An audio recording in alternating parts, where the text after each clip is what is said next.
Um, that stupid ass.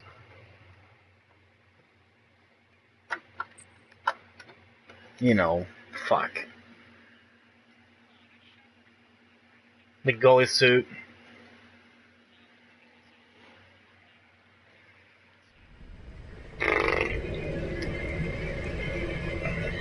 So,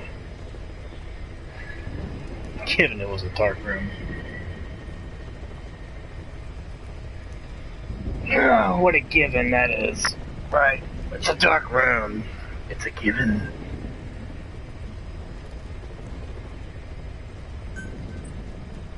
A Desert Eagle?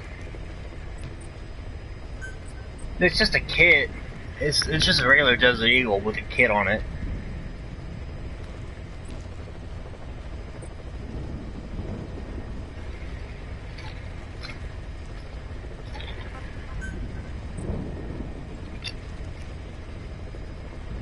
That's all she is.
This is the story of the Peace Walker.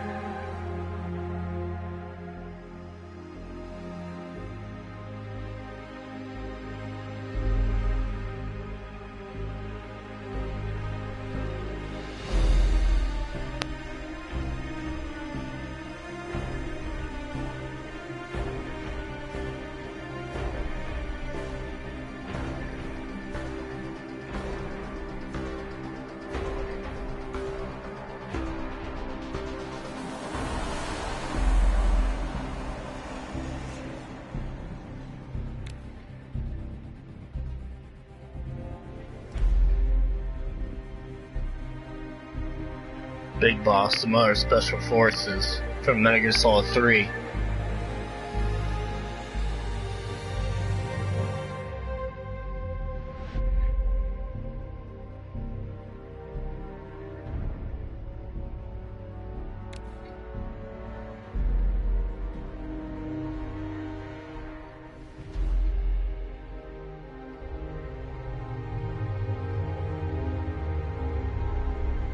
An offshore planet.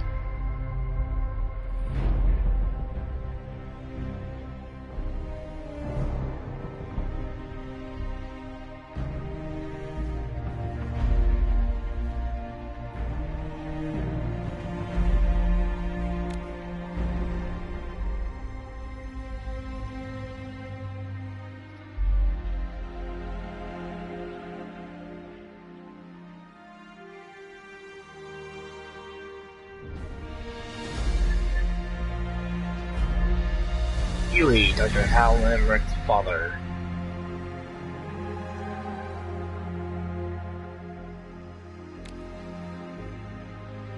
Peace Walker.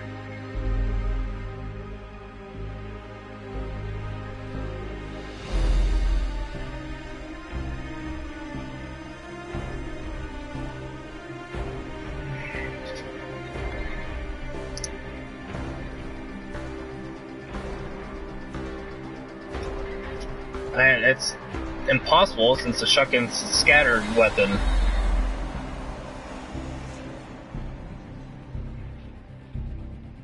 there's something seriously wrong with your aiming, or there's something seriously wrong with the mechanical problems with the game, because shotguns should never be able to miss, especially with particles scattering air all over the damn place. There's something seriously wrong with your aiming, or there's something seriously wrong with the mechanic. Sorry, that was my laptop. I put on YouTube because I had a viewer that I damn near knocked over my drink. Saved it with my foot.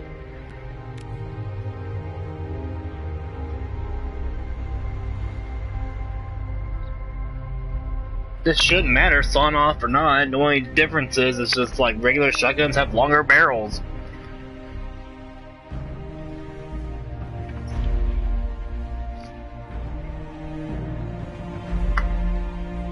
The only difference is the fact, like I said, it's just a smaller barrel. There's really no difference between anything. It still scatters.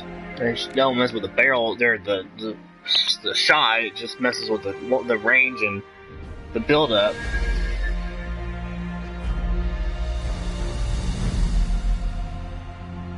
See ya, Woody.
This is a one-man infiltration mission, boss. Equipment is the bare essentials. Anything else will be OSP. The target location is a prison camp on a U.S. military base. Those Marines have the place locked down tight. Your only backup will be one extraction chopper. We can't send anything else. You won't need to. Again, this is infiltration, a sneaking mission. Your number one priority is remaining undetected. Use discretion before engaging any guards you encounter. Be mindful of their sensory perceptions: sight, sound, smell, and pain. Fortunately, these atmospheric conditions will continue until dawn. That should provide you with some cover. At least the weather's on my side. Your mission objective is to rescue Chico and Paz. According to Chico, they're both being held at an old prison facility. Recon from the intel unit supports this, so it's safe to assume that's where they are. Once you've gotten them to the RV, call in the extraction chopper. I'll monitor the situation and offer guidance from here, but you'll be the one in the field. How you handle this mission is entirely up to you, boss. Snake, yesterday we received official communication from the IAEA. It says, it has come to our attention that your organization recently purchased nuclear fuel from Uzbekistan authorities. We request permission to inspect your facilities. What a load of bullshit. Yeah, they're after Metal Gear Zeke's nuclear warhead. I'm betting this is payback from Cypher after Paz's leak. Using the UN. There's no telling how much influence they have. But the IAEA can only do inspections in countries that are party to the NPT. And we're not a country. Exactly.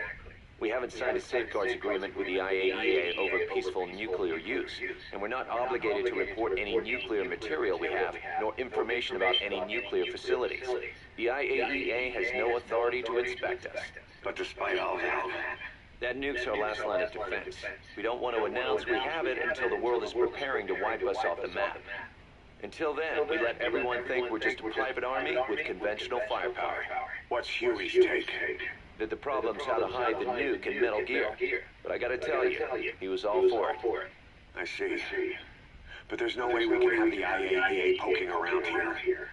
So what do? Ignore them? Send them an official letter of refusal. Say that we're a private organization and we've done nothing to attract this suspicion.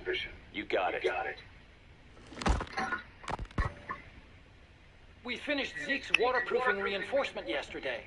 The day after tomorrow, we'll be done installing the main depth control tank, the compressed air tank, and the attitude control propeller pod. Huey. If the underwater test goes well, next week we'll try the 300-foot seabed depth. Drop the act, Huey. How did we end up agreeing to the nuclear inspection? Because after you sent that letter, I told them. After careful reconsideration, we agree to your request. And frankly, we should be inspected. This is our chance.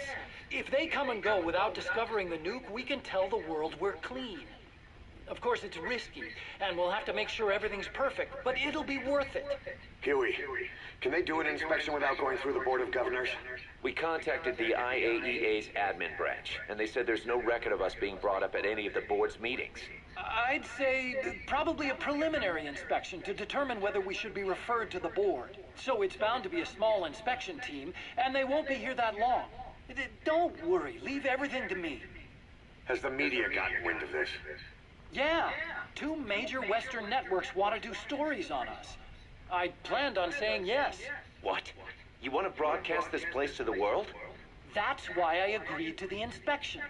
This is a golden opportunity. We can use the media to prove to the world we don't have a nuke.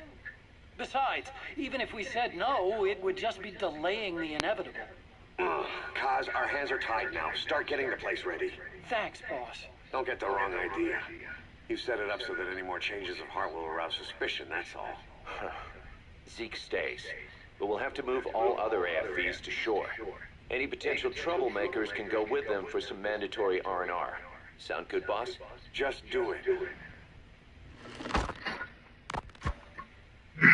About the inspection, what do we tell the men? The truth. What else? The one thing we don't need to worry about is anyone here spilling the beans about Zeke. Good point. What about the Sandinistas? There's still quite a few of them left on the base. I hate to say it, but it won't look good having Soviet bloc personnel here. The problem is, moving a group that size in a hurry would look even worse. At least Amanda's on assignment in Cuba. They'd recognize her. She should stay put for now. All civilians save Huey will have to return to their countries. Even your Parisian. Of course, we'll get her whatever paper she needs. Dr. Strangelove's departure came at a perfect time. The less Zeke-related staff here, the better. Wait, she left? That's right. You were away on a mission. She left last week. There's nothing cooking in AI weapons research, and Zeke is complete. There was really no reason for her to hang around. I'm surprised Huey let her go that easy.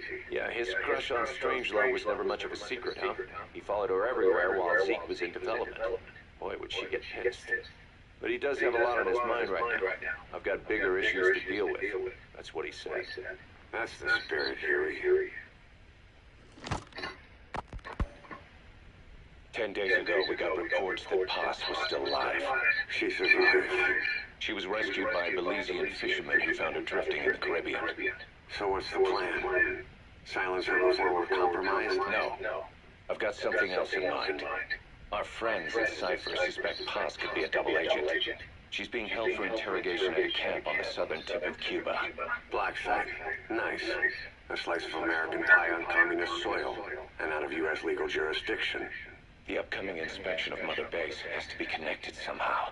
The timing's too perfect. The UN's nuclear inspection. My guess is they're trying to corroborate Paz's leak. We're an army without a nation. Word of our capabilities gets out, and we'll have the whole world out to shut us down. Having an American private intelligence agency involved's bad news. Cypher's the ones who sent Paz to us in the first place. She knows their true nature. Right. Paz is our only link to Cypher. If she's still alive, we need her on our side. If not us, who else is gonna rescue that bitch? When do we do it? The inspection comes first. We'll deal with us afterwards. Do the men know? Word has started to spread. The information came from Cuba through Amanda. One of the base personnel used to belong to El Frente. I'll tell everyone we don't concern ourselves with the survival of enemy spies. We need them focused on the inspection. And if we get her back here and she isn't cooperative, there's still plenty of room for her in the ocean. Works for me. What about Chico? He had a chance to stop Paz from hijacking Zeke and he blew it. He's carried that guilt ever since. Kid really did care about her. Chico, it's hard to say how he'll react. Have Amanda call him out to Cuba. He shouldn't be here right now. Good idea. They haven't seen each other in a while. Little time with Big Sis and he'll forget all about you-know-who.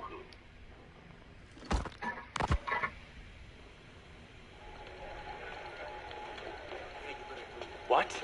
Still no sign of Chico? What's going on? It's Amanda in Cuba. Our resupply package arrived, but Chico wasn't with it.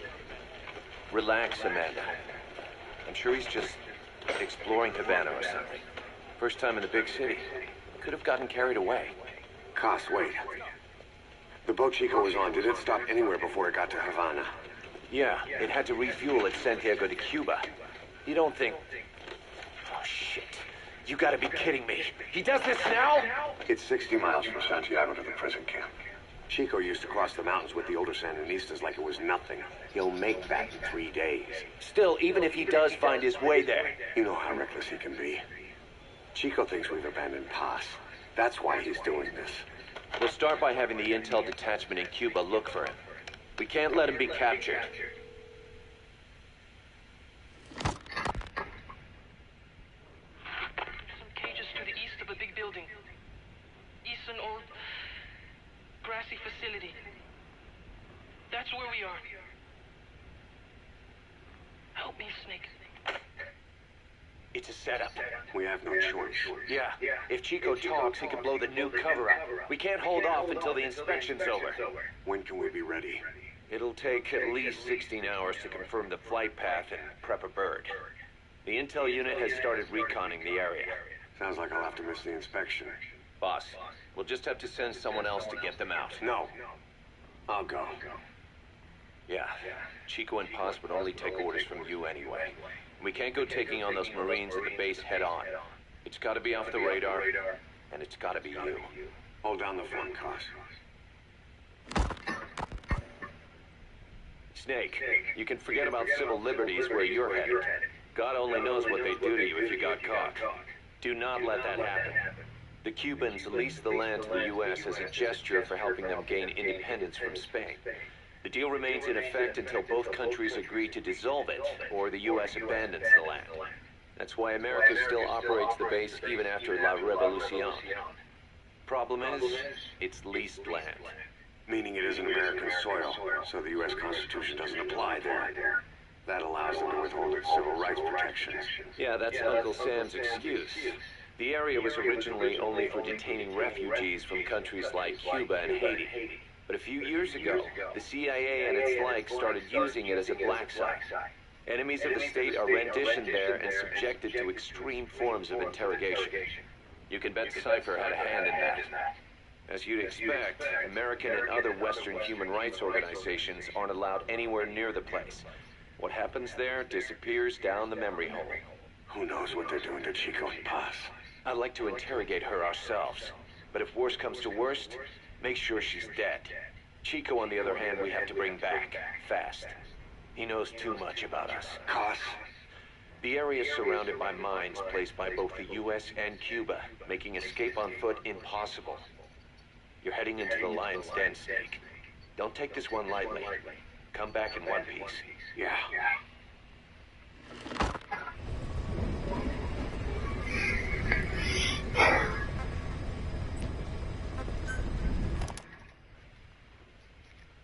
I heard about Paz's tapes. Yeah. Why do you think she'd leave him behind? And that diary? Whatever it was, her commitment was wavering. That much is clear. So she was leaving clues to help us. No way to know for sure. And the ocean's not giving her back. November 4th, 1974. At the outskirts of Barranquilla, Colombia. Contact with Big Boss successful. Zadornov posed as my professor, but Big Boss took one look and knew he was KGB. However, he does not seem to suspect me.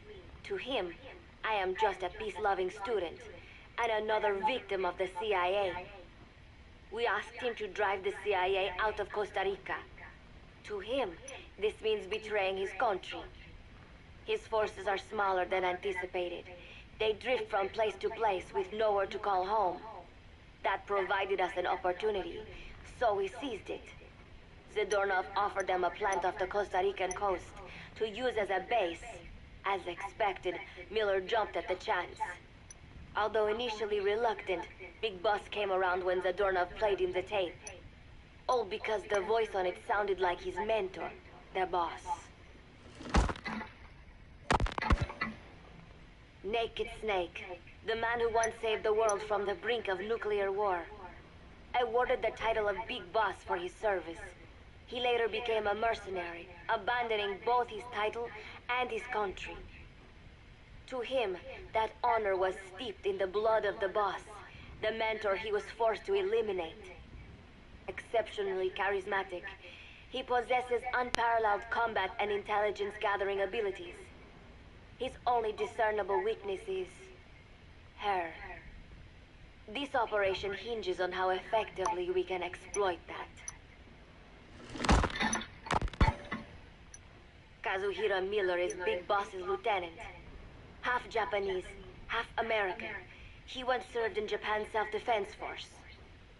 Though he and Snake first met as enemies, they discovered a common bond and together built their private army, with Miller directing business and administrative affairs. He comes off as shallow, but his true intent is hard to read. I must be careful. All that is clear is his infatuation with Big Boss. Damn it! With East and West fighting over its control, Central America is now the most contested region on Earth. Don't step on my laptop. CIA Central American Station Chief. Oh, my dog stepped on my laptop and knocked it over and typed something in the chat. Failed deadly nuclear launch system with which he aims to reignite It was my ass. Snake's new objective in Costa Rica is to prevent that. //8. The KGB's plan is to play the two sides against each other, turning the entire region red. Not one Who of knows? the parties realize they're all just pawns in Cypher's hands. Cypher watches all. Well, one knows how you do the /. Mother Base has developed rapidly since being established in the Caribbean Sea. They recruit That's pretty more impressive for a personnel dog. and already their mercenary services are turning a profit. Do a /. Big Boss's Yeah, you leadership have to and hit charisma shift, I think. and Miller's Yeah. business acumen drive this impressive growth. No, you don't have to hit shift at all. Joining forces with a faction of the FSLN has expanded their power even more. Wait, They yeah, have you even do. commenced their I'm pretty own sure you weapons do. development program. All is proceeding according to Cypher's will. I could not be more pleased. How in the hell did he do that? Snake's pursuit of Peace Walker led him to an AI modeled after the boss's thought patterns. It Say, was it's not a V, it's definitely a /. Somewhat ironically, making contact with Snake was the necessary finishing touch. Meanwhile, the scientist behind Peace Walker's locomotive control, Huey, defected to Snake's army. His presence has greatly accelerated weapons development. Oh, that's how he did it. He hit that that key that has the / on it, right below the backspace, right above the enter. But nuclear war was averted. He must have hit both of them and hit enter. This was only after the Well, he must have hit that, AI then that, then he hit walker 8, then sent him enter. I don't know how in the hell that's could be possible. I don't know. likened to suicide. The boss laid down her gun, choosing to sing for peace instead, and Snake, himself a gun, parted ways with her. In doing so, he reclaimed the title he once abandoned. He is Big Boss. Zadornov has been detained. Since this leaves my cover identity without a guardian, the Mother Base staff has taken me in. I am now better placed than ever to monitor their internal affairs. Everything continues to unfold according to plan. The developer of the boss AI, Dr. Strangelove, has also come to Mother Base. With her and Huey's expertise, they can now develop a weapon capable of matching Peace Walker. Development on the bipedal weapon is now complete. They call it Metal Gear Zeke. It stands there like some sort of mystical guardian. The soldiers gaze on it with pride and reverence. Big Boss has elected to arm it with a nuclear weapon. As an army without a nation, they seem to feel the need for a deterrent against whatever the world might pit against them. It is a dangerous gambit. Why do such a thing? Their nuclear strategy differs from the Americans and the Soviet Union. The superpowers deter attack by revealing their nuclear arsenals to one another. Snake and his men know that if they were to go public with this, the whole world would unite against them. Business would dry up overnight. So they do not plan on revealing the nuke until necessary. This ace-in-the-hole approach is their idea of a nuclear strategy. Wielding a deterrent, all the while unable to reveal its existence. I wonder if Snake sees how vulnerable this makes them. Yes. Hijack Zeke? Yes, I did indicate that to be our leverage. But I cannot imagine he's agreeing to that now. But did you not raise them to safeguard your governance without borders? No. I have not forgotten. Cypher watches all. Yes, things are proceeding, but modifying Zeke has not proven easy. I am using Zadornov to buy some time. No, I have not forgotten what you said. However, well, forgive me for asking, but this is you I am speaking to, isn't it, Cypher? I will fight Big Boss. The world must be ruled by a single will. To defy Cypher is a fate worse than death.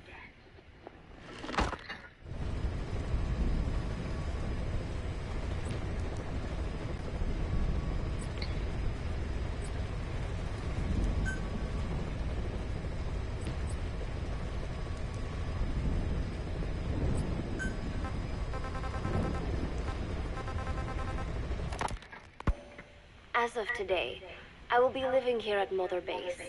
Now my real trial begins.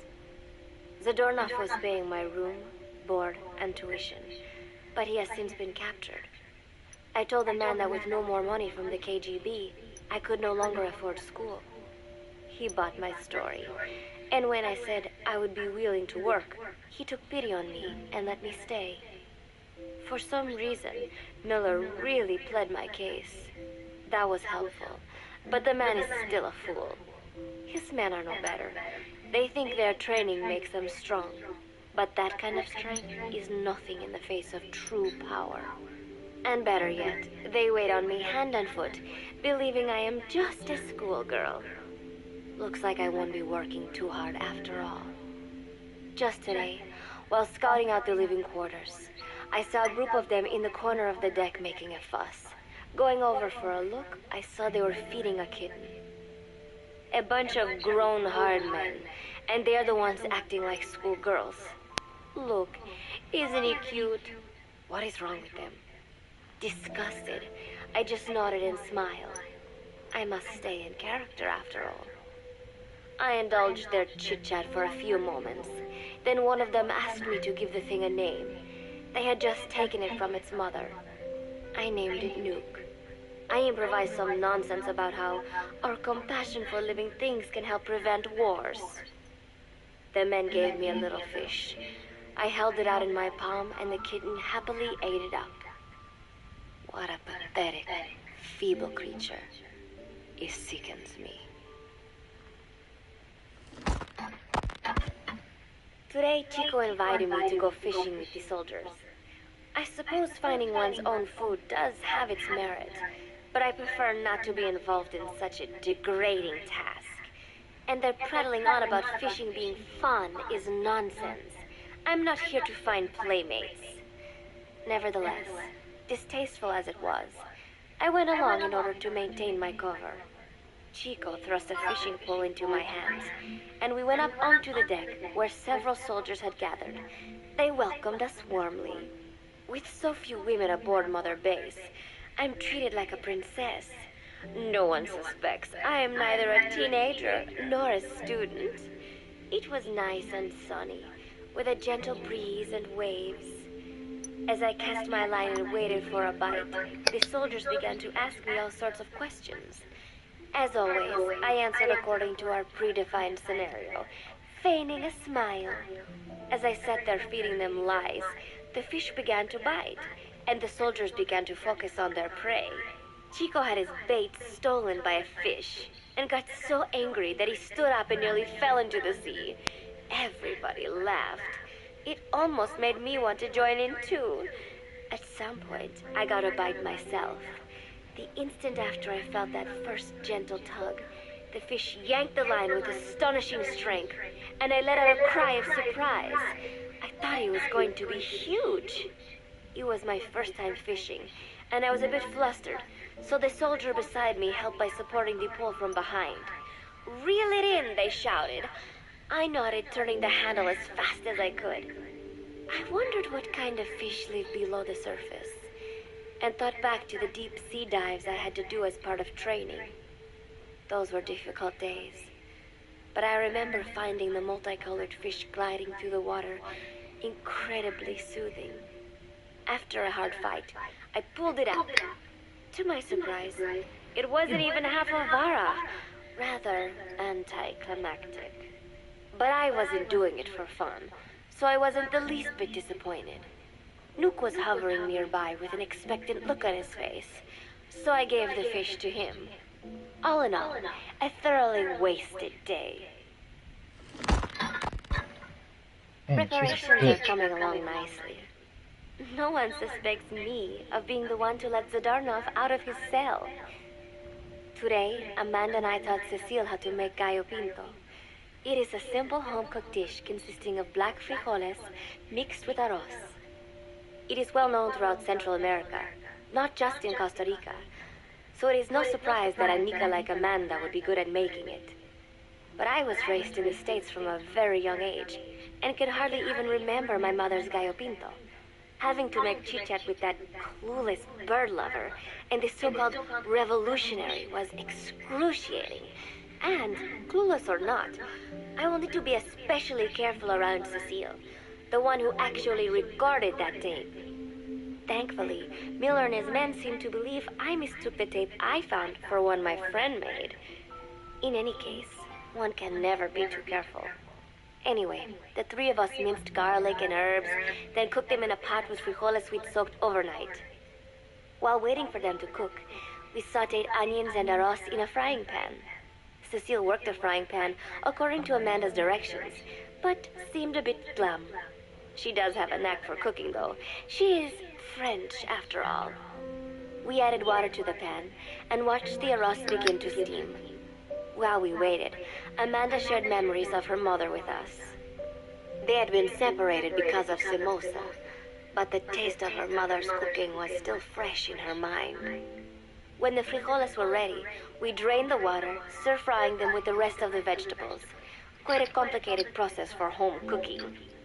Nonetheless, it kept them occupied. The longer we sat and talked, the greater the chance of my arousing their suspicions. With women, it is not enough to just bat your eyelashes and giggle. It takes a lot of effort to divert attention. When the arroz was done cooking, we folded it into the frijoles and added salsa. stirring the mixture as it simmered. At this point, for some reason, the conversation turned to romance. Why does it have to be that way whenever women get together and chat? Cecile fancies herself to be well versed in such matters, and gave Amanda all sorts of advice. It was harmless enough, until, to my irritation, she began pestering me whether there was anybody I liked. Not right now, I said, trying to dodge the question. But she pressed on. It's Snake, isn't it? I gritted my teeth and played it coy. Maybe. Cecile nodded and giggled. He is pretty sexy, isn't he? What a ditz. It's all I can manage to just survive. The thought of romance has never once crossed my mind. I have no interest in that kind of man. Soon enough, a rich aroma began to fill the room. The gallo pinto was ready. New came over and rubbed up against our legs, looking for a handout. Unfortunately, it was not the kind of food a cat would like. We let a few of the soldiers have a bite, and then headed off to the mess hall. The home-cooked flavor we'd achieved was a big hit with the men of MSF. Not that we are trying to impress them or anything. Even I could manage a dish like that. Snake enjoyed it too. Let me make this absolutely clear. I have no interest in that man. Football, or soccer as it is known in the States, is extremely popular here. It has not caught on yet in the US, but it has legions of rabid fans all across Latin America. These fans can get so rowdy that it is commonly believed El Salvador and Honduras went to war in 1969 over scuffles in a soccer match. In reality, tensions between the two countries were already high.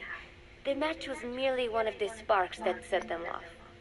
But these people are so passionate about this sport that the story seems plausible. Predictably, many of the soldiers here are fans. They have apparently divided themselves into Costa Rican and Nicaraguan teams and started playing each other. To play, you need a ball and 2 goals. The R&D team built and set up simple goals on the deck. I had absolutely no interest, but Chico insisted that I come and watch. It was not a proper match by any means. The pitch was not even regulation size, but the players and spectators alike got pretty excited. They banged empty cans and shouted cheers through the handmade megaphones. It almost felt like carnival. Huey, the referee, blew a whistle to start the match. The soldiers' training has left them in excellent physical shape, but they lack the honed skills of professionals, and their play was quite rough. Midway through, one of the men collided with another. They started shouting at one another, but Huey stepped in. I thought we had forsaken our countries, become one with the earth, he said, quoting Snake. We're not competing for national pride here, and we are not fighting for the good of any one country. This is not a war. Soccer is a peaceful sport, am I right? The soldiers nodded. They know the pain of war, and they share Snake's vision. Perhaps that is why all this resonates with them. Team Costa Rica was down a man, and somehow I was picked to fill in. Costa Rica had the advantage up until that point. I suppose Huey wanted to keep it balanced. The soldiers agreed with Huey's call. Maybe the Costa Rican players felt an even matchup would be more fun too. I could not be bothered to run at first, but chasing the ball out there in the hot sun, I was soon drenched in sweat. Before long, I found myself actively seeking out the ball, partially out of desperation. I picked up a loose ball deep on the opponent's side of the field. Even though he's Nicaraguan, Chico cheered me on, yelling, "Go for it, shoot!" I launched the ball as hard as I could, only to have it blocked by the keeper. Disappointment only increased my determination. In the end, I didn't score a single goal, and Costa Rica gave up its lead. It was really close, though. We congratulated each other on a good match and sprawled out in the shade on the deck, exhausted. The ocean breeze felt so nice on my sun-soaked body. Nuke came over. It is one of his favorite spots, and stretched out next to me. And together, we watched fluffy white clouds drift lazily across the clear blue sky. lovely out today, so I decided to sun myself in a lounge chair up on the deck when Strangelove came up to me. Despite the heat, she was in her usual long sleeves and pants. I waved at her. She looked away and mumbled, "Hello there. Fancy meeting you here." I asked if she needed anything, feeling her eyes creeping up and down my body like she was savoring it. Finally, she swallowed and said, "You have such beautiful skin."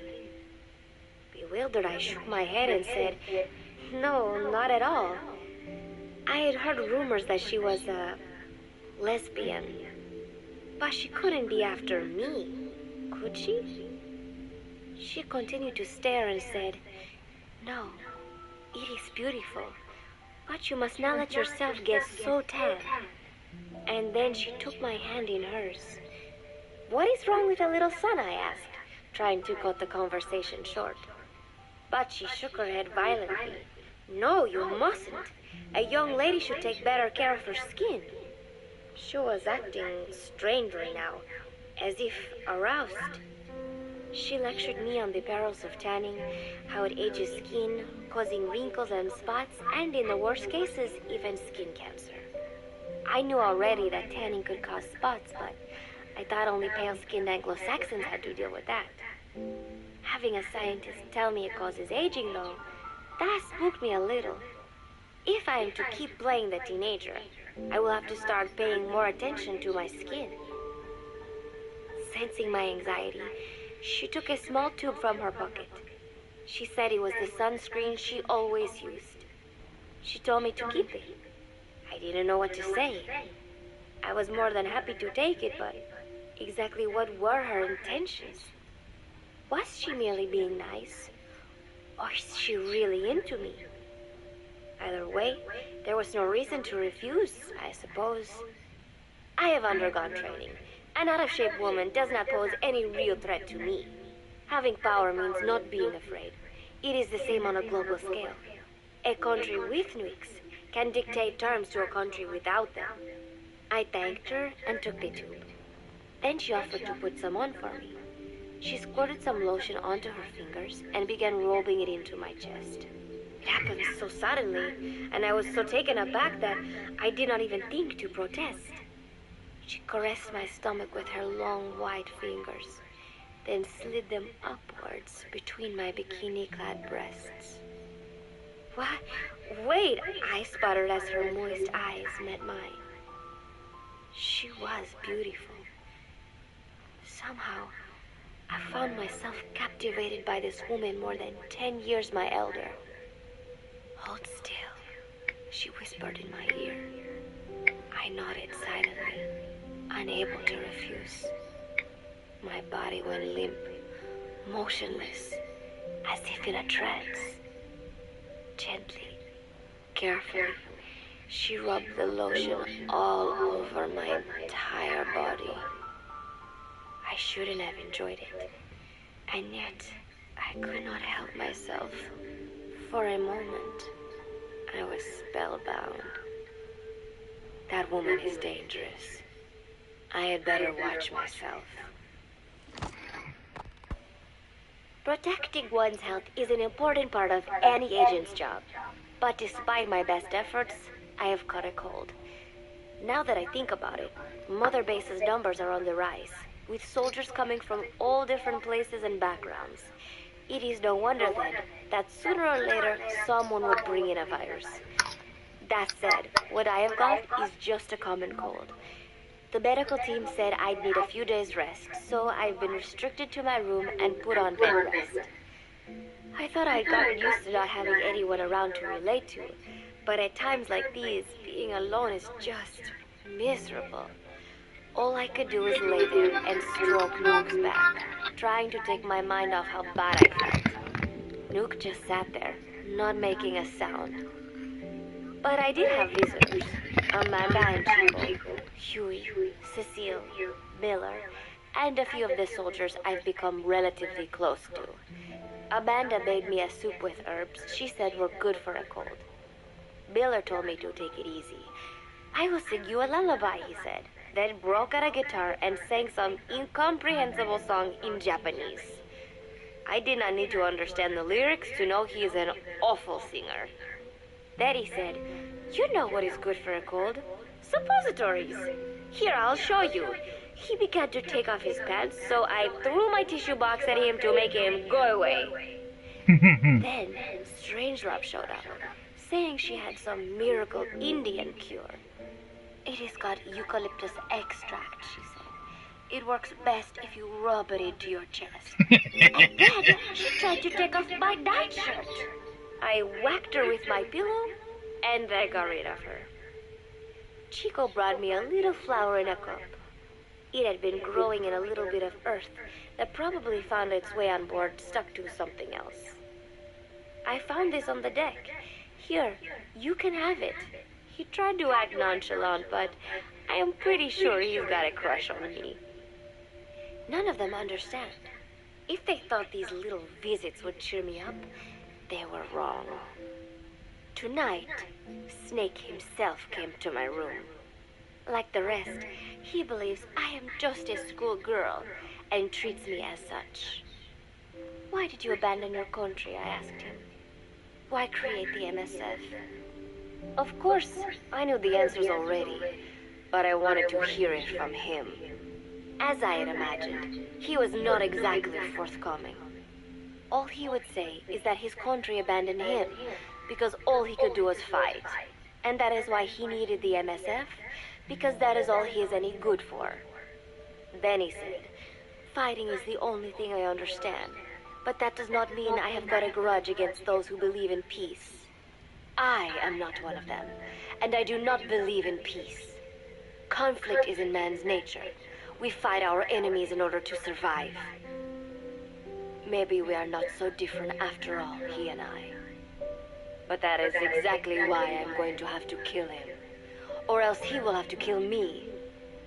When I stop and think about this wretched existence, being killed by a man like that suddenly does not seem like such a bad thing." Every month, Mother Base throws a party for all the soldiers whose birthdays fall in that month. There is something strange about a military organization having parties.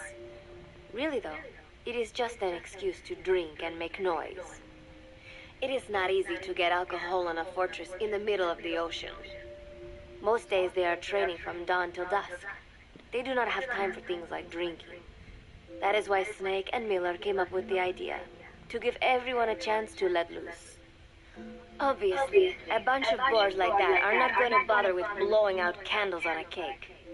Rather, they sit there in a cloud of cigarette smoke, drink beer, eat meat, tell tasteless jokes, and swap crude insults about one another's hometowns. But it hardly ever breaks out into something serious. They talk up a storm, but they're just having fun. It is funny. You have got members of FSLN rubbing shoulders with the UCLAs, people who once would have considered the other mortal enemies. I wonder if that is what makes Big Boss so popular. In leaving their countries behind, they leave their hatred for other countries too. Miller seemed a little protective of me. "Hope they're not being too crude," he said. But soon enough, he too was drunk. He yelled, "Come here and take a look at the real Kazuhira Miller." Then dropped his pants and mooned everybody. The other soldiers burst out laughing. I have never seen such a crude, ridiculous party before. And yet, all these people, laughing and acting a fool. Is this what they call peace? For some reason, I began to think about all that has happened since I came here. Fishing with Chico, cooking with Amanda and Cecile, playing soccer, having visitors when I caught a cold. When I stop and think about it, my time here has been the most peaceful of my life. But that is about to end. I cannot imagine who will be willing to negotiate. It seems I am to fight the legendary Big Boss. I do not know if I'll be able to beat him. But if I have to choose between death and defying Cypher, I will gladly choose death. The thought of dying does not scare me. But if I disobey my orders, the fear and despair awaiting me will be far worse than anything I can imagine. It was Cypher who took me in as an orphan, gave me food and a place to live. His orders may have been unreasonable, but I will never repay my debt entirely. It seems I have no choice. I must fight this man. I must fight Snake. Do you know Miller? Snake's right-hand man? Apparently he's got at least one serious weakness. He is an insatiable womanizer. He does not bother me, most likely because he considers teenagers off limits. But he has hit on every single one of the few female soldiers here at Mother Base. They ought to be telling him where to stick it, but end up falling for it so easily. I think some of it stems from the fact that he is actually not that bad looking. Anyway, today, that nasty habit got him in trouble. He and Snake got into one of their rare fights, and I was there to see it. They burst out of the showers, completely naked, trading punches. I am no child. The sight of a naked man does not make me blush, but this was something else. Maybe this'll teach you, Snake yelled as he slammed his fists into Miller's chest. I heard later that apparently he'd been two-timing someone, and that same someone had gone to Snake with her troubles. As I see it, it is her own fault for letting herself be deceived like that. If she is too dumb to see through Miller's lies, then she got what she deserved. But this was not the first time it had happened, or the second, and Snake read Miller the riot act. Miller argued back, and what began as a shouting match turned into a fist fight. "You son of a bitch," Miller yelled as he swung. "Not bad," said Snake, smiling, "but not good enough." And then he was back on the offensive. They had already been at it pretty hard in the showers, and their bodies were covered with bruises. Both of these men had been trained for war, their bodies deadly weapons.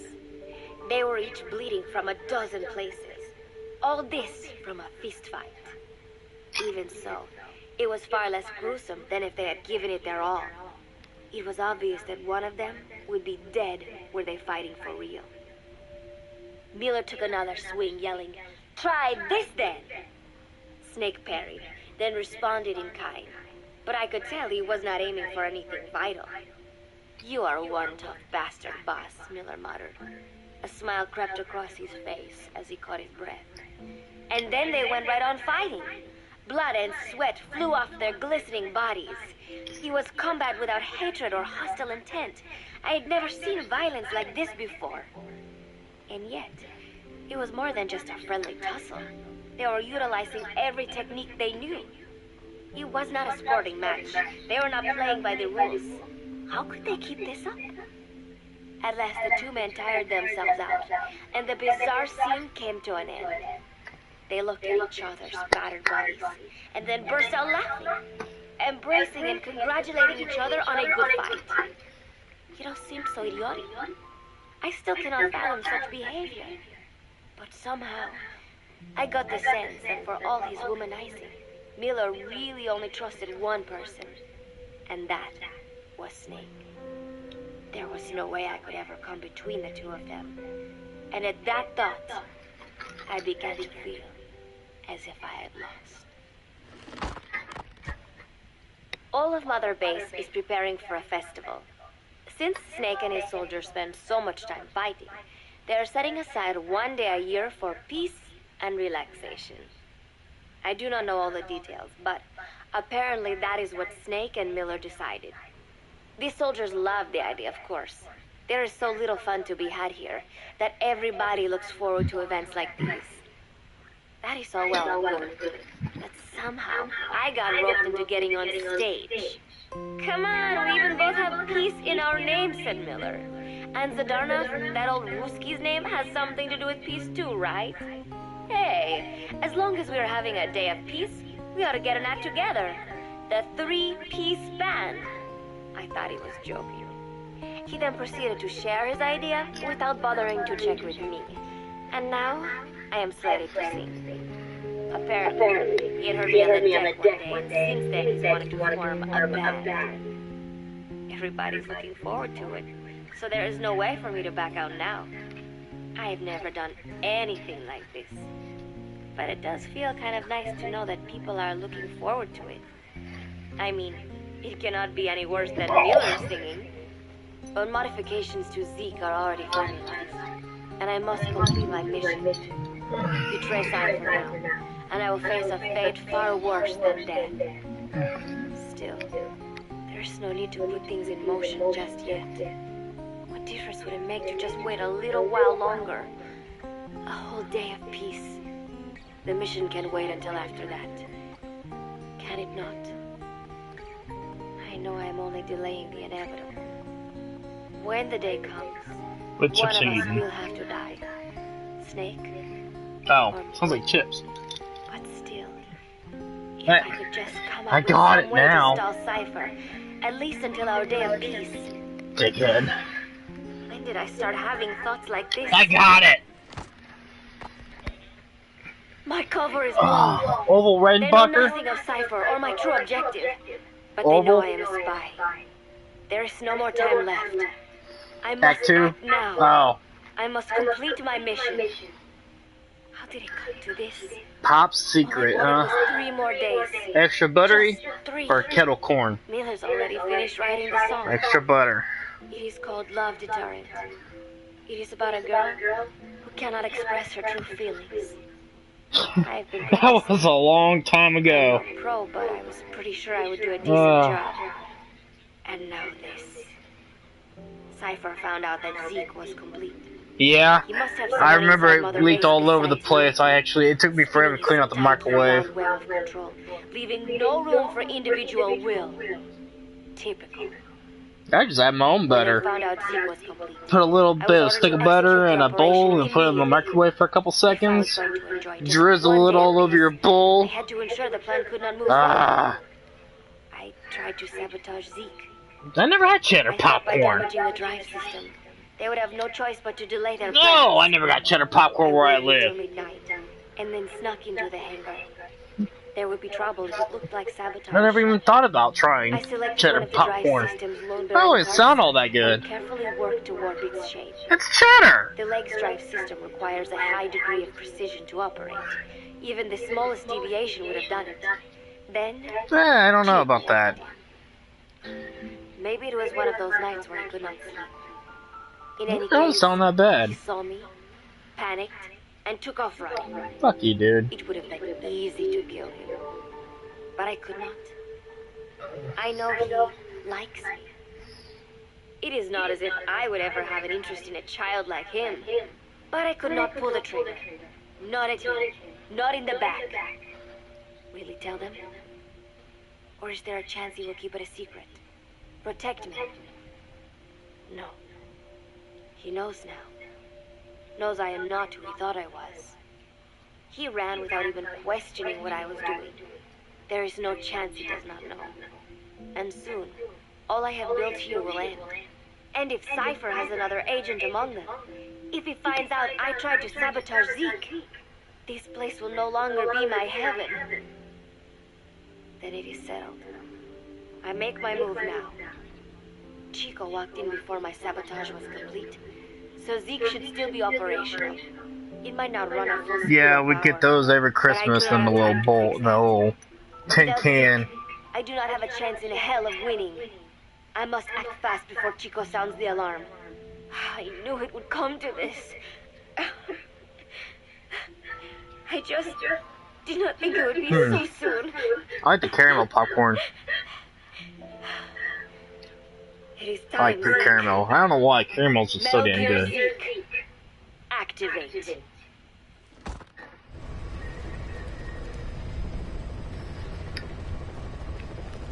I'm not worried about it right now. Is it Popcornopolis?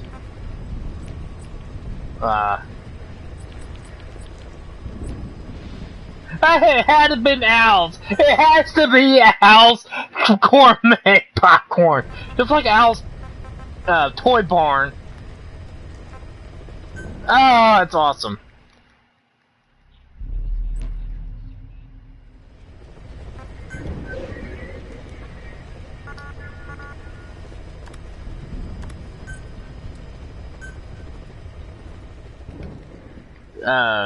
That's a good question. Because usually when popcorn pops, it turns into like a weird, popped up, fluffy type kernel. And, no, that's actually a very good question.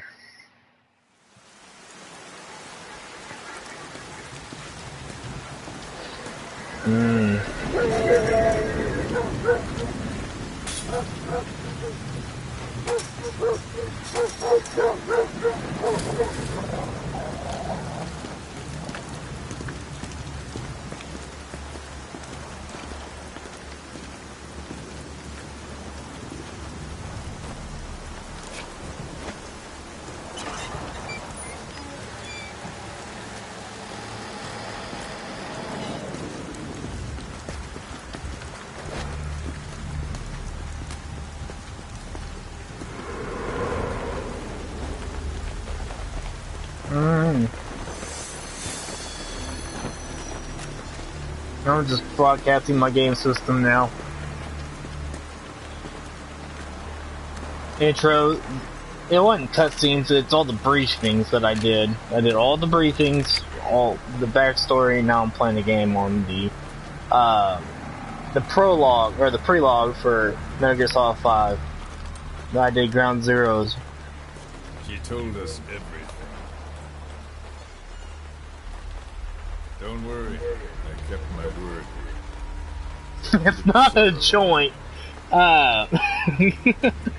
That's in number 5. This one's before 5. This was Ground Zeroes. You earned it. It's a electric cigarette that has herbs that just kind of like speed up time. It's not marijuana. How's it feel to play? It's medicinal herbs, like plants you find out in the garden. They don't out in the field. They don't have marijuana plants.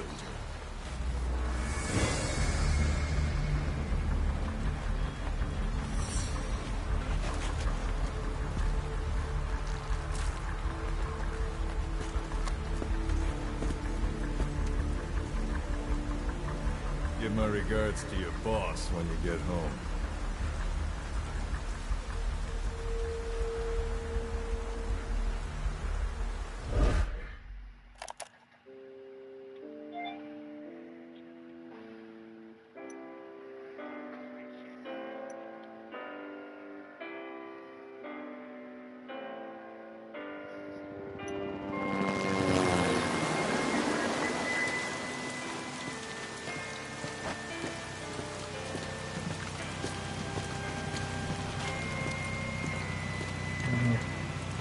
I saw a meme earlier, like, what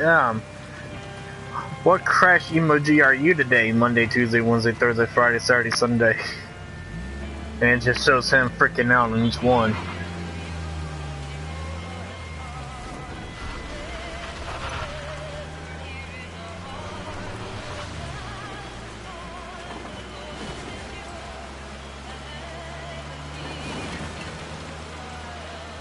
Ten days ago, we got reports that Paz was still alive. She survived. She was rescued by a Belizean... Ain't never gonna give you love. Isn't that Rick Astley? What's the plan? Silence her before we're compromised? No. I've got something else in mind. Our friends at Cypher suspect Paz could be a double agent. She's being held for interrogation at a camp on the southern tip of Cuba. Black site. Nice. A slice of American pie on communist soil, and out of U.S. legal jurisdiction. The upcoming inspection of Mother Base has to be connected somehow. The timing's too perfect. The UN's nuclear inspection. My guess is they're trying to corroborate Paz's leak. Yeah, Rick Wode. Word of our capabilities gets out, and we'll have the whole world out to shut us down. Having an American... Yeah, I know that's pretty funny though. It's bad news. Cypher's the ones who sent Paz to us in the first place.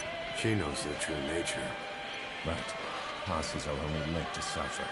If she's still alive, we need her on our side. The XOF.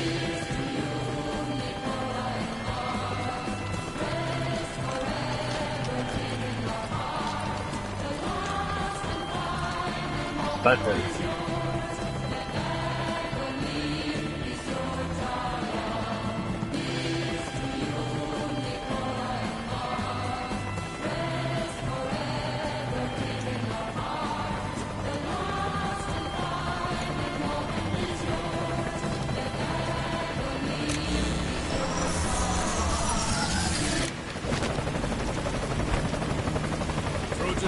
Close in!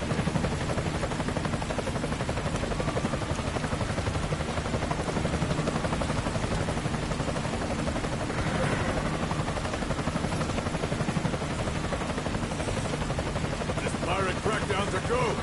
Move!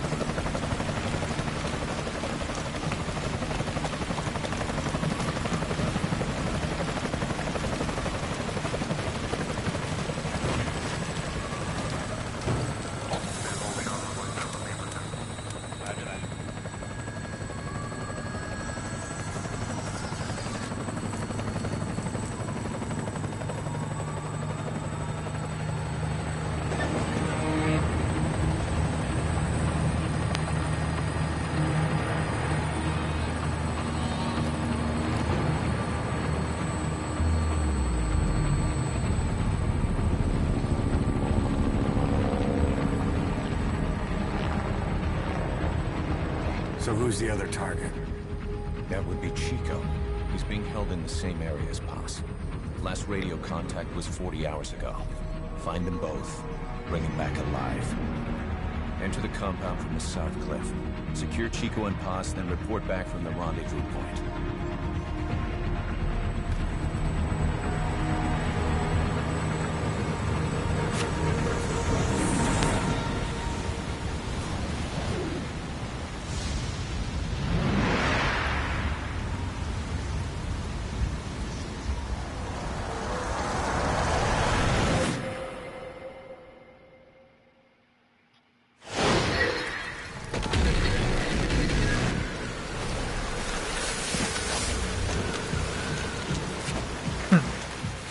We'll send a chopper from across the Cuban border.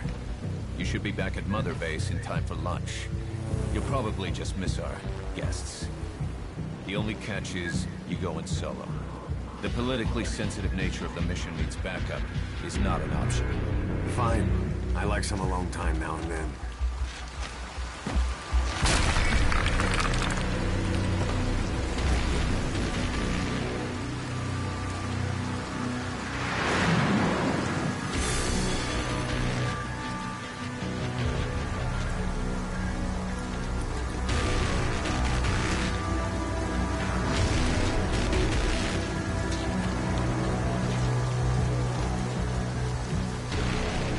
I'm in front of the prison camp. Excellent, Snake. Age hasn't slowed you down one bit.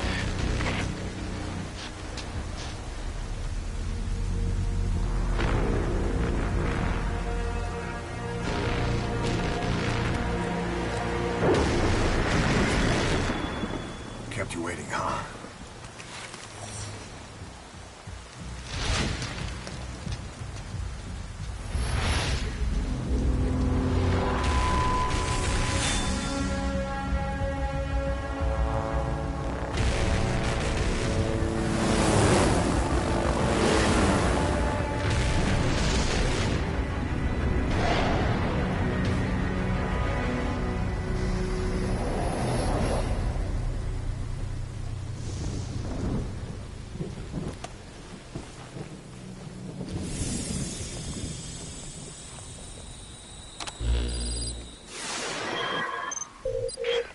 Chico and Paz are being held in an old, unused part of the compound. Get inside and head northeast.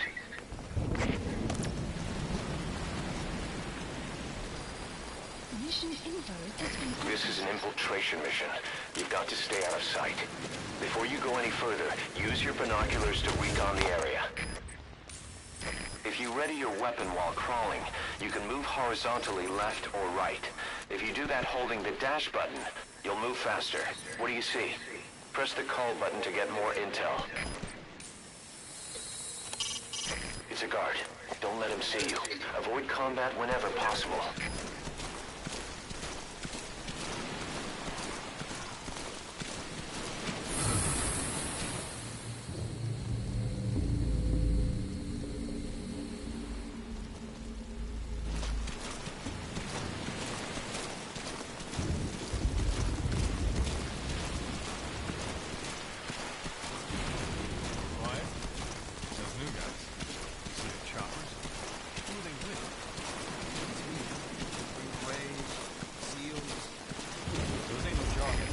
an obstacle, press the action button. Some of the guys are saying, you know what?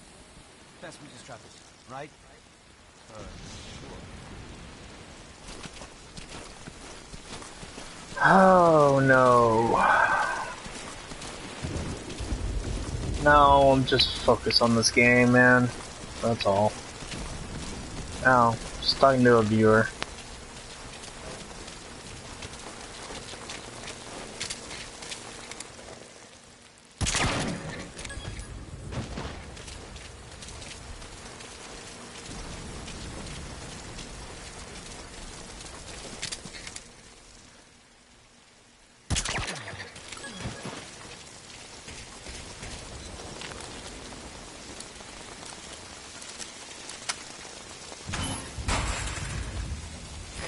Head east to the old prison area.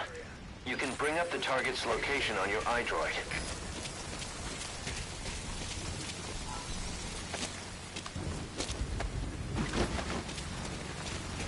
Can't afford having this guy found, so I'm gonna have to hide him.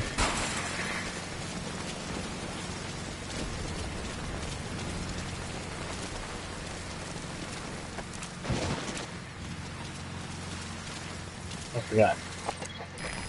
You better stay. At the enemy through your binoculars, and you can mark him. Marked enemies can be sensed when nearby, even if there's a wall between you and them. But it only works if you stop and take the time to focus your attention. This helps you maintain situational awareness. Try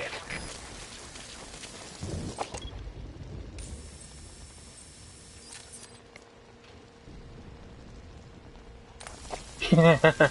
Well, you better enjoy the Metal Gear game because this is the only one that's going to be actually pretty good. Hideo Kojima is the mastermind behind Metal Gear, and they're not going to make a decent one ever again like this. Those tranquilizer rounds are only good for putting your target to sleep. They won't help you break anything. I'm not trying to break anything, I'm just trying to knock this fucker out.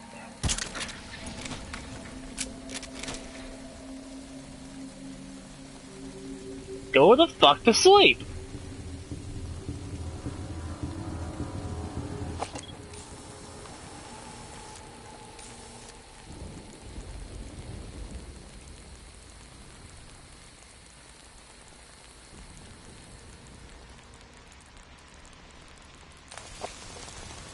He ain't going to sleep.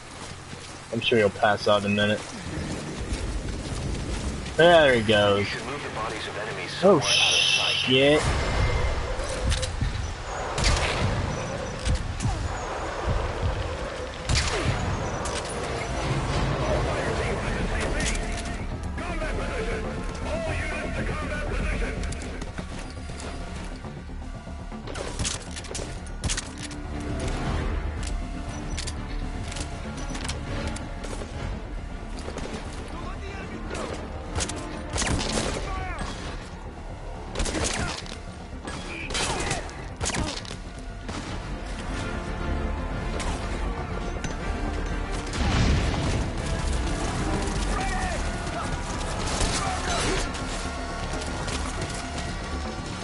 I did not mean to get spotted.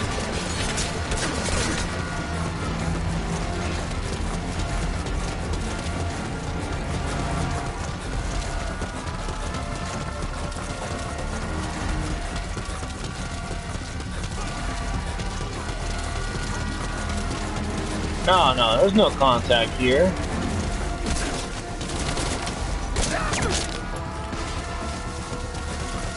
Oh, no, I don't know what you're talking about.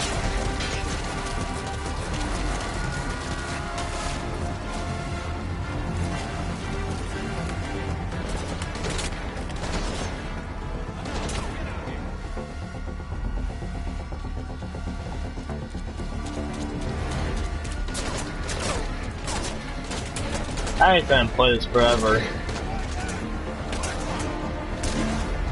All I wanna know is how can they see me like this?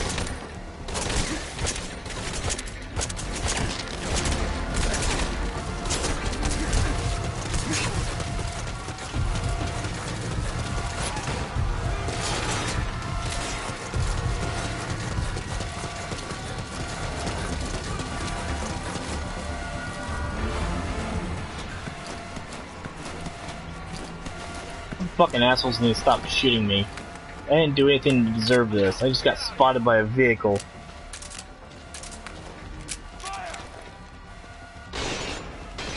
I didn't ask for this. Contact. What? How can they do this to me?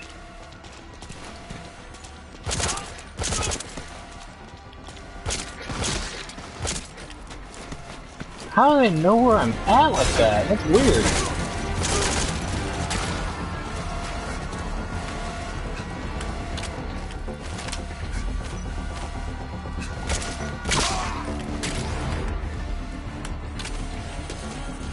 Oh, the camera.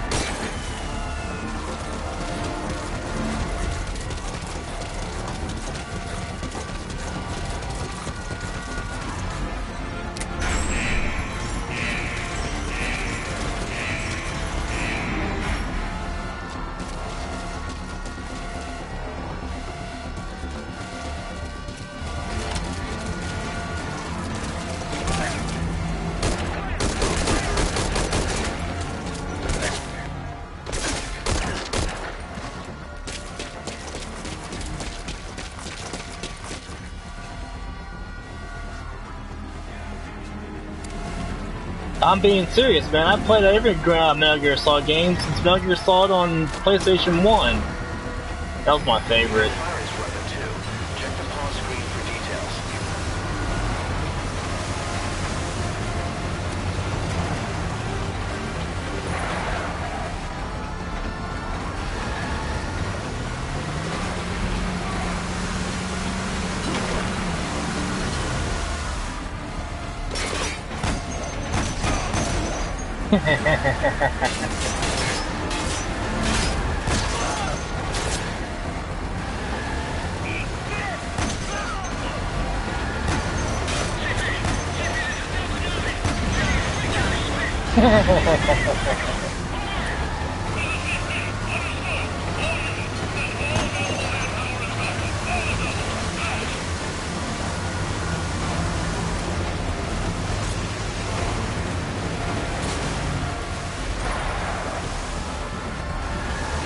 Well, I mean, Metal Gear Solid Ground Zeroes was a PS Plus game pretty quick, too.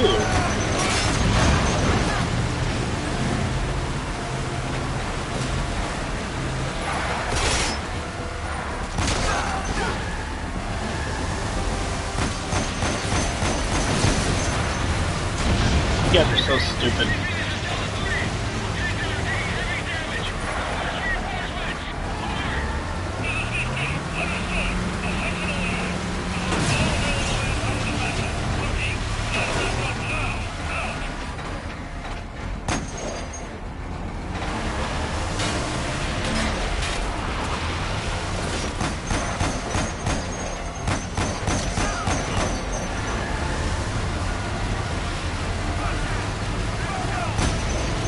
How many soldiers are here at this black site?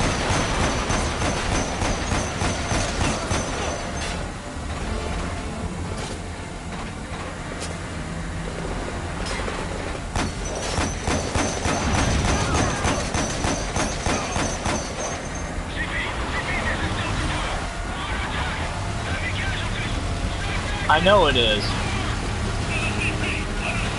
If you want to understand Metal Gear Solid 5, you gotta play the first one.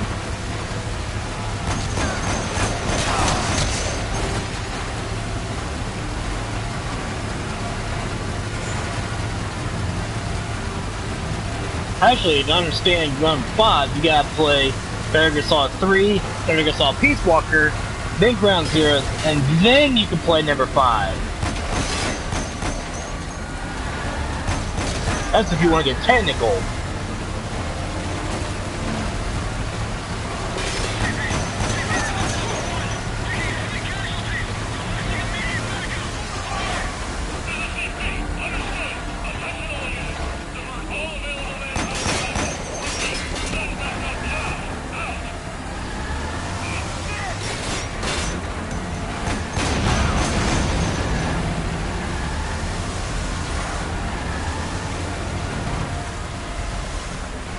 Yes.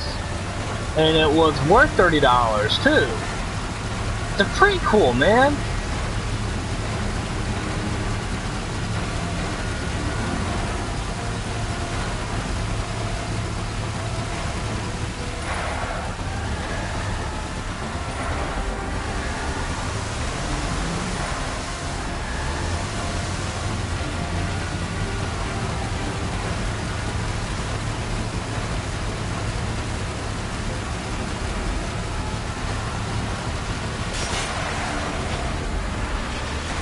That's where I gotta go anyways.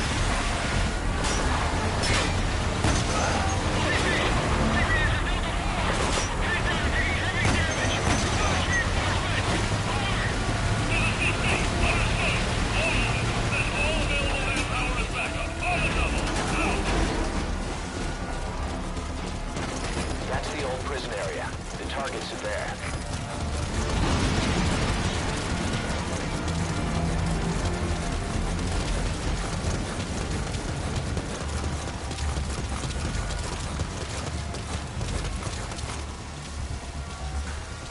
Okay, I'm good to go.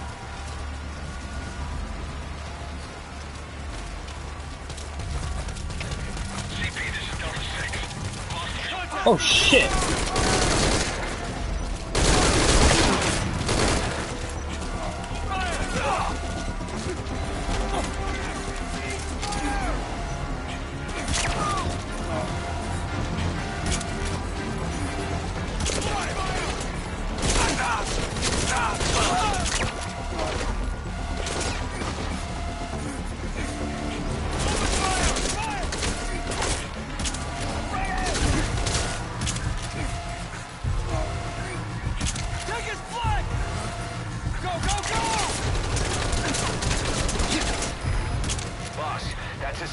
Injury. It won't heal on its own. You'll need to treat it with first aid.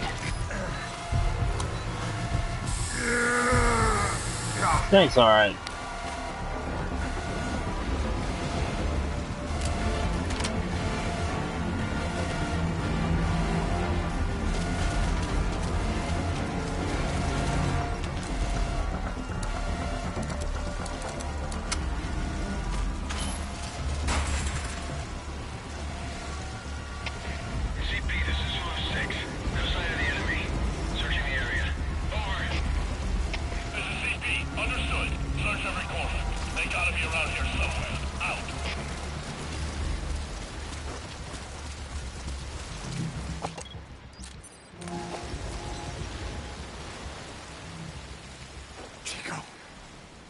Chico.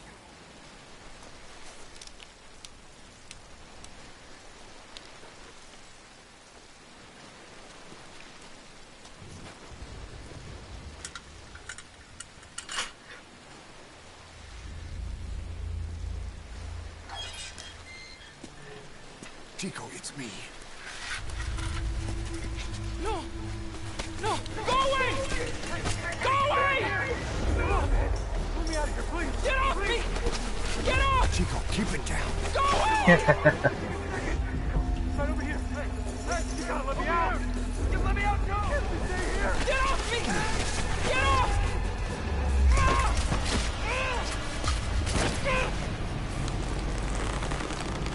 Chico, calm down. Calm down. Don't fight it.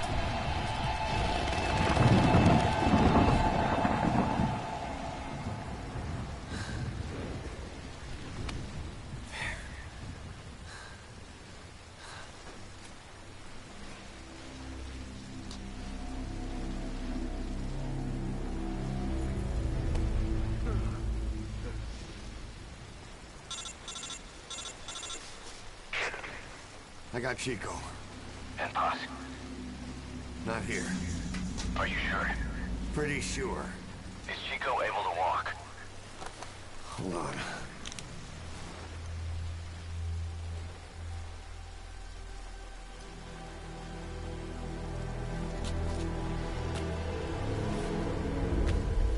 Not gonna happen.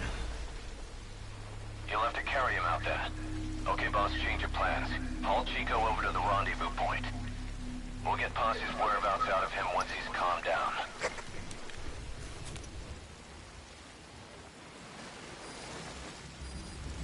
Mission info has been updated. I've marked the RV on your map. Okay, now carry Chico there. The map has been updated. Help! Help! Please, you gotta get me out of here.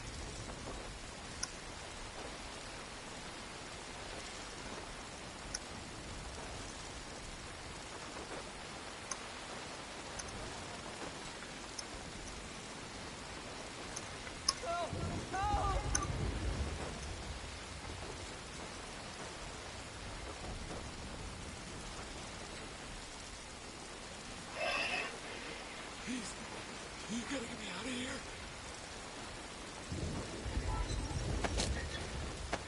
I'm sorry, fellas. I'm just here for Chico.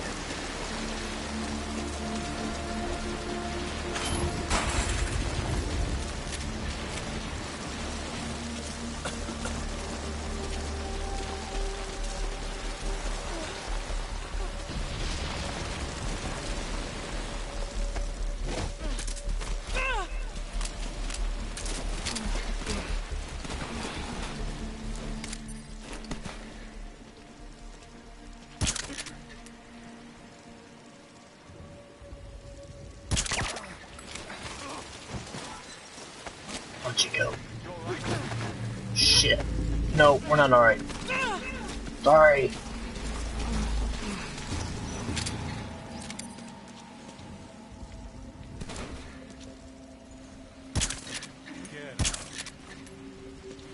Son of a bitch.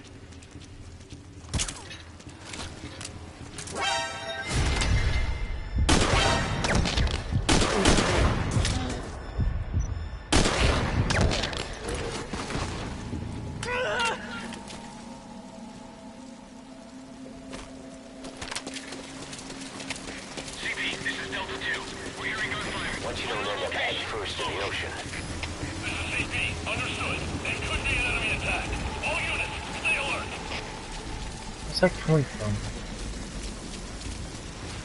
No, I was just listening to their radio conversations, trying to figure out where it was coming from. There's another enemy around here somewhere. This guy can't figure out where he's at. Don't matter. We gotta go, Chico. Let's go. You're gonna be alright, Chico.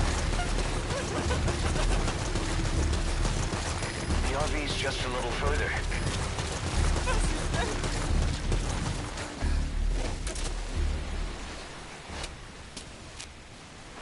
Chico, where is Paz?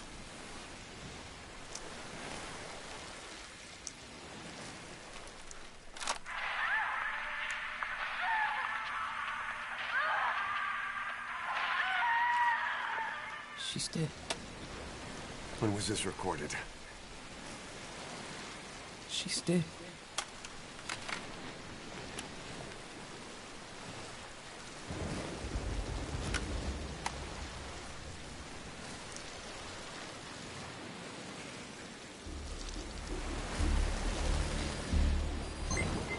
Okay, now use your iDroid to call the chopper for pickup. Use a flare grenade to call the chopper to your current position. Just don't forget you might put it in danger of being shot down.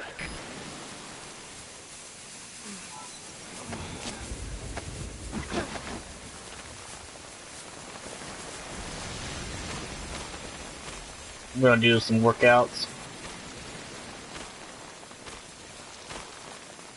Why don't you go? What are you, 40 pounds?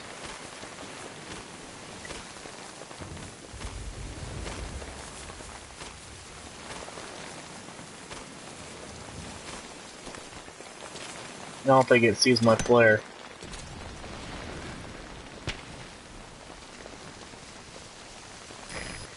Roger.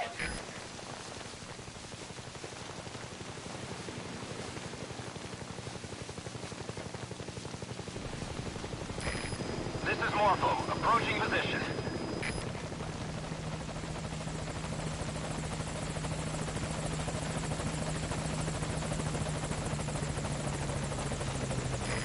This is Morpho. I have arrived at marker. Following SOP and will move to nearby LZ and stand by. This is Morpho, on station at LZ.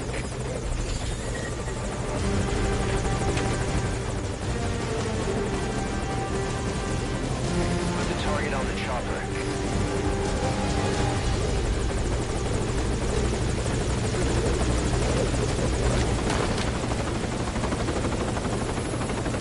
Chico's tape. Think it could give us a clue to Paz's location? Use your iDroid to listen to it. I already know where she's at.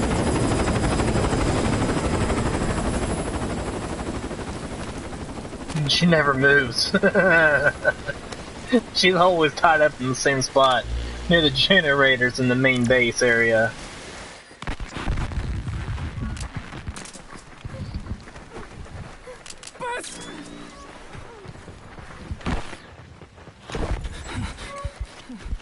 On your feet. Okay. Chico was taken out of his cage. Did he leave the tape recording while he was being moved? Paz might be up ahead.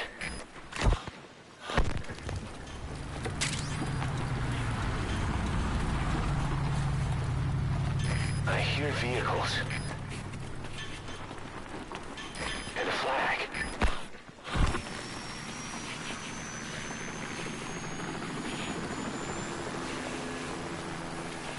Must be near the heliport.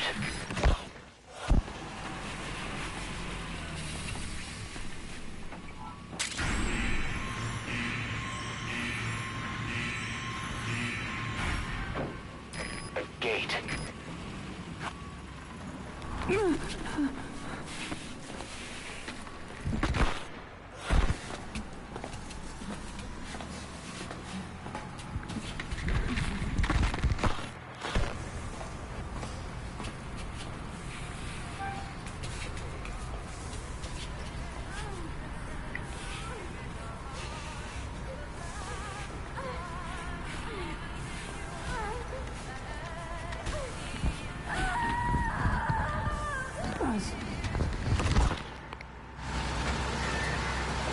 Chico left the tape on record while he was being moved.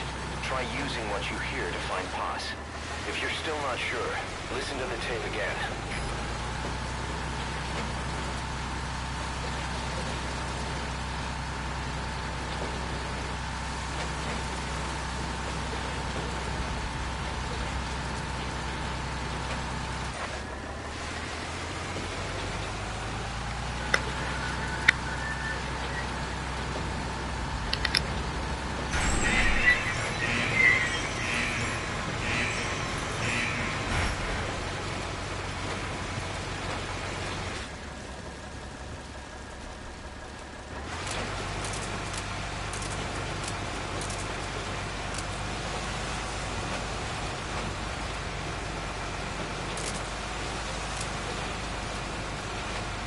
It's got a suppressor on it.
That's where he smokes. Uh-huh.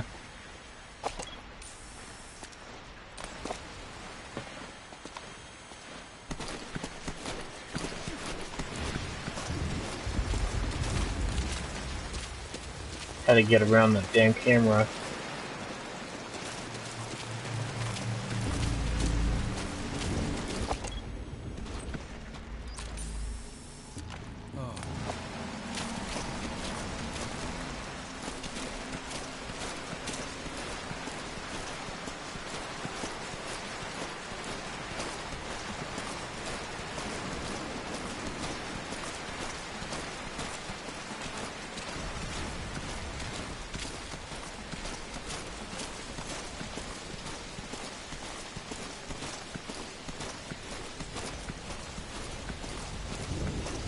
found it down here.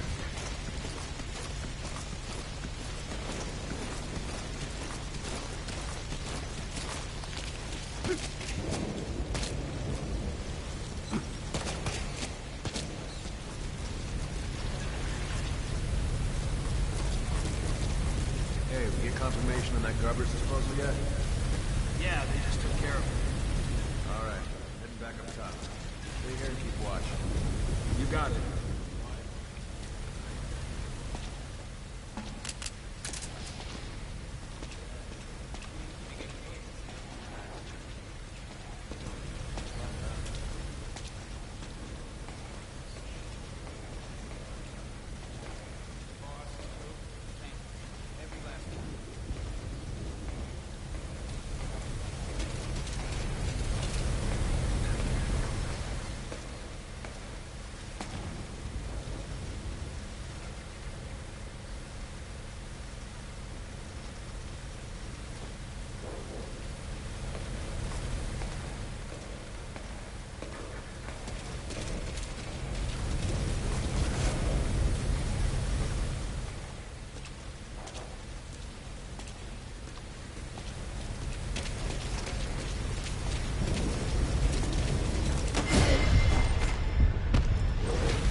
Interrogate him, knock him out, or kill him. His life is in your hands.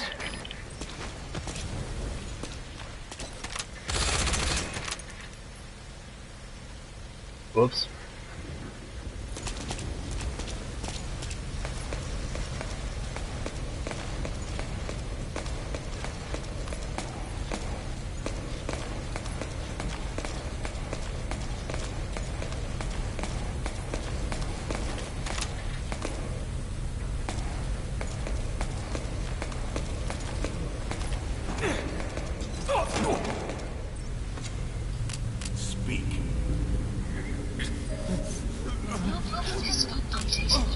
That's what I wanted. Thank you.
Boss, get Paz onto the helicopter.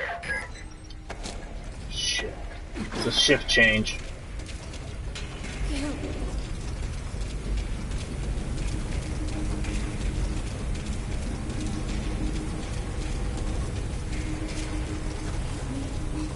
Hit me, Oliver.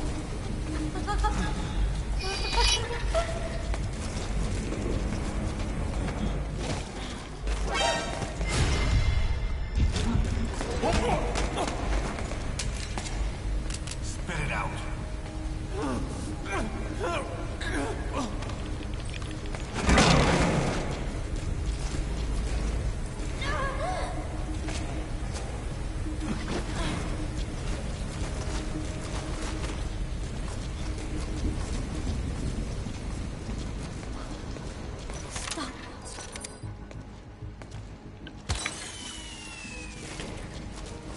All fire teams, this is CP. We lost the security cam. There's no reason for it to be down. Whoever's closest, go check it out.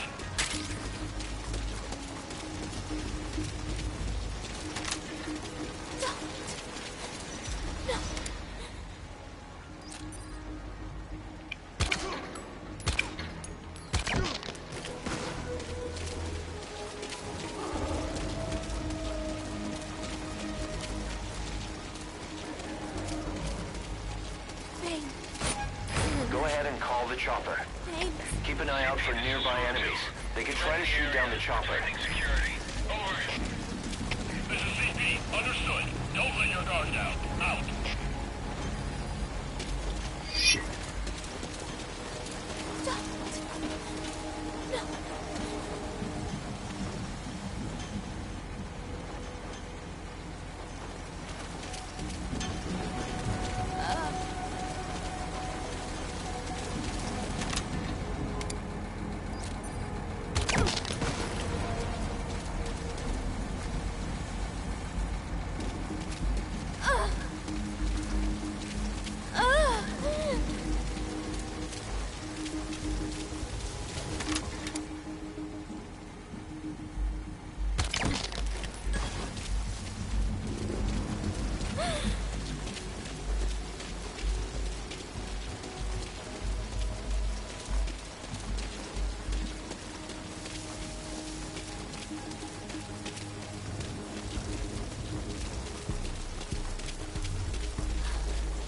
Stay away.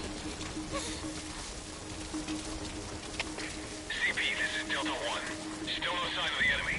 Standing down. Over. This is CP. Understood. Stand down. Stand down. Return to your post. Out.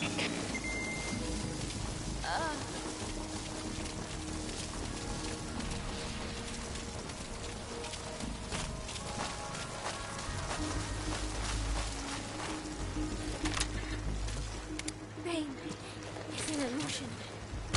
Pain is in the mind.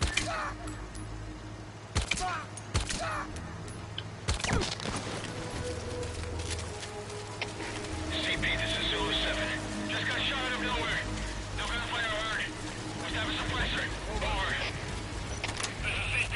Understood. All units on alert. The enemy's hiding. Shut the fuck up. Find them. Out.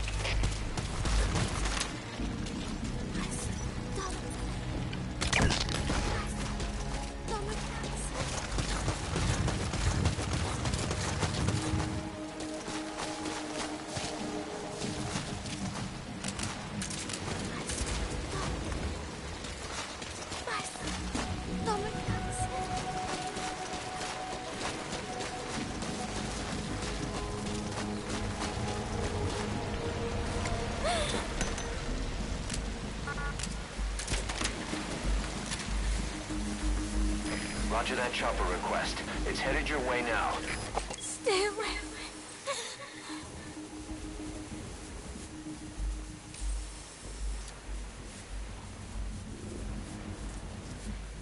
I don't know the electrical fence.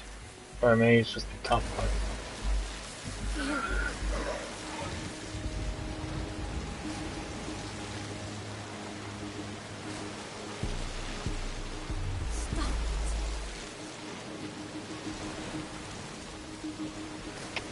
CP, this is Zulu 2. The girl's gone. Appears she escaped. Over. This is CP. Understood. Commence the search. ASAP. Do not let her get away. Out. This is Morpho. Approaching position. They've discovered Paz is missing. They'll be looking for her. Hurry. About time you showed up. Out of there. Well, tell your chopper buddy that he needs to hurry the fuck up, before I am This is Morpho. I have arrived dead. at Parker. Following SOP and we'll move to nearby LZ and stand by. This is Morpho. On station at LZ. Hurry the fuck up! Put the target on the chopper.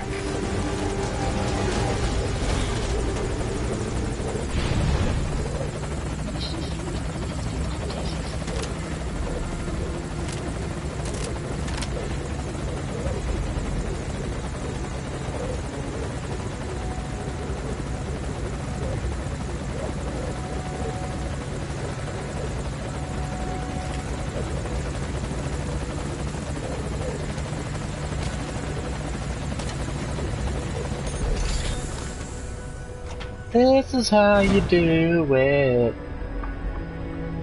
This is how you do it.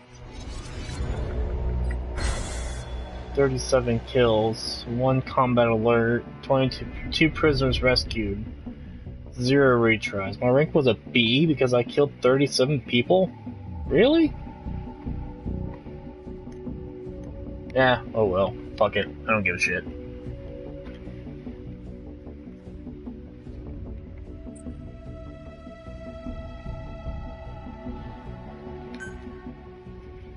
But I was only spotted one time, so that's pretty damn good.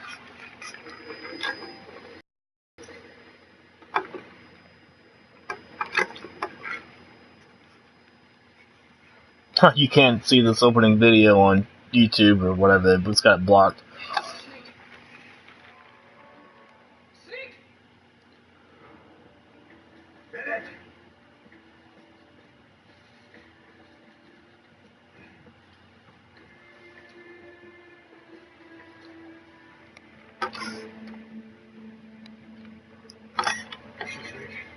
Damn it, we were set up. I gotta get it out. No time for anesthetic. We have to open her now. Hold her down. Hold her down!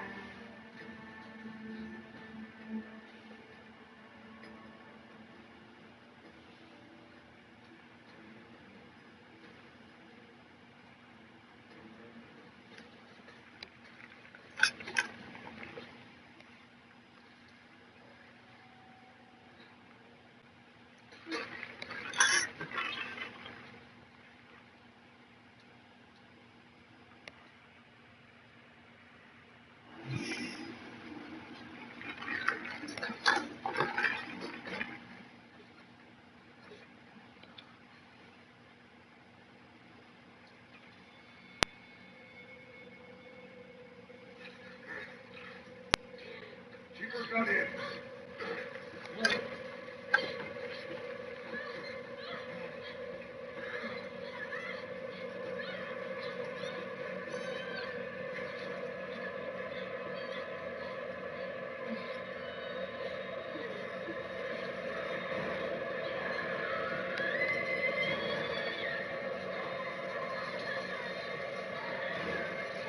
Jesus Christ, let's go through that. They're pulling her gut out.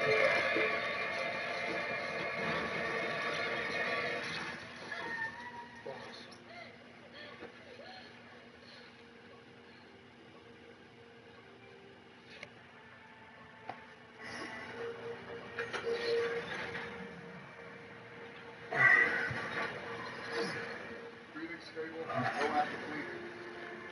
She's clean. I'm closing her up. Understood. It's gotta be a continuation. Control tower, this is 441. All Hummingbirds are on the wing. We'll take hands and head back to the cage. Boss, can you hear me? What's up, Huey? Our tests are right on time. Document destruction and hangar decontamination are complete. AFVs have been stowed away, and the Zeke's on the seafloor along with the nuke. Everyone's got their story straight. The guided tour will be wrapped up by the time you get home. Make me proud. By the time they leave, I'll have the IAEA praising us as the poster boys for world peace. Out.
So I don't remember the officer plant being that big in Peace Walker. Ow.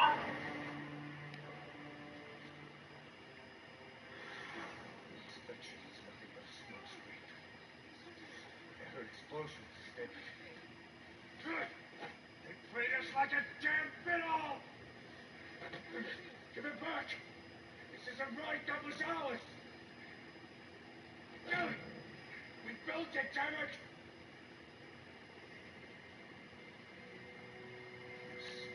Bitch!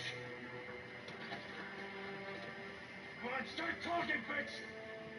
Get up and start talking!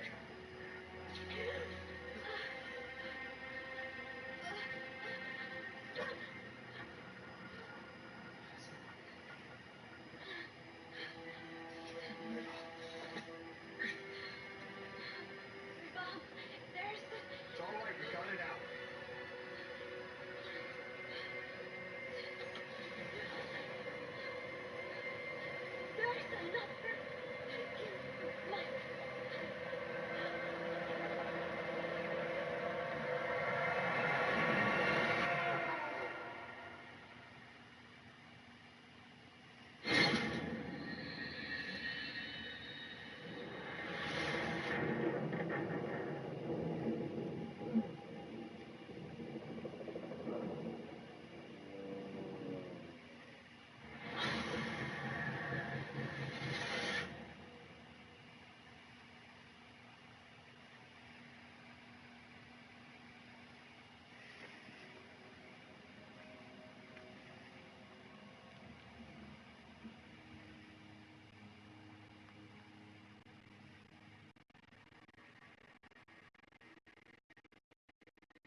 Your favorite song. Nicolas Bard. Immigrants wrongly executed. But their deaths served as a message to others. That ours is a society that murders the innocent.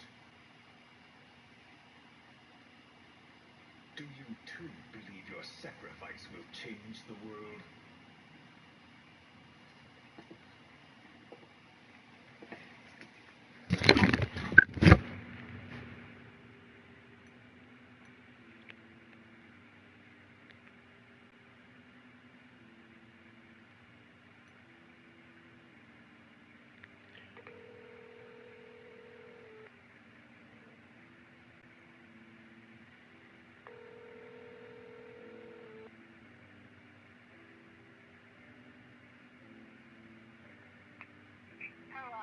Hey, sweetheart.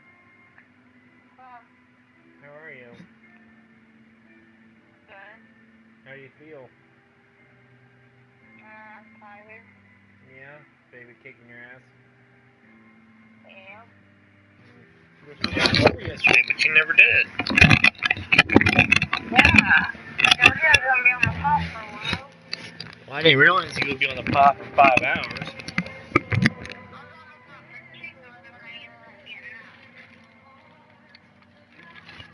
Well, are you okay?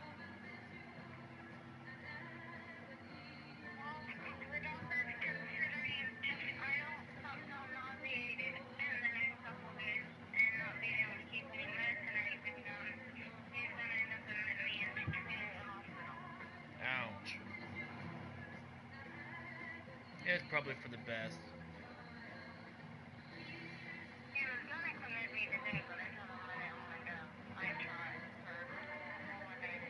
I don't blame you on that one.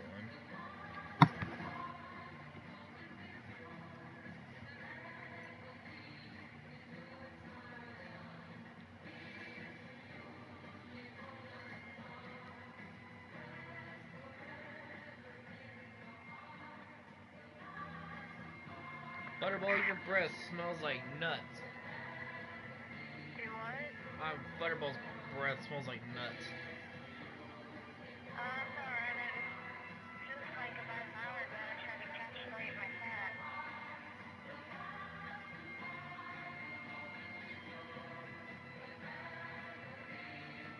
And how did that work out?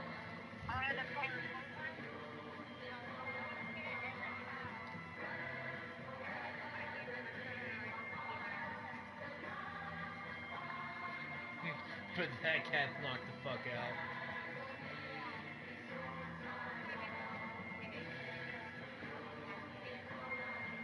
Why?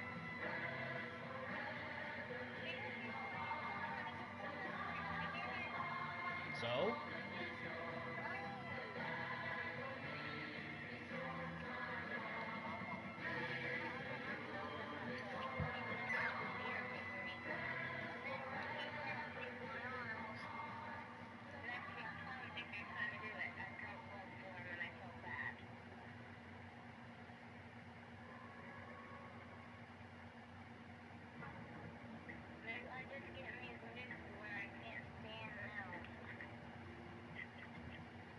That's nice.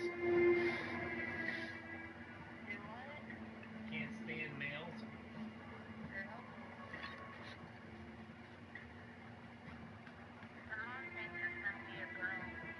Probably.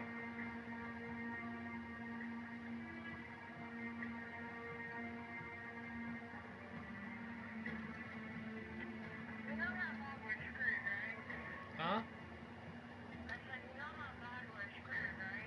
Yeah, we're always screwed. Ah, she's gonna be just like you.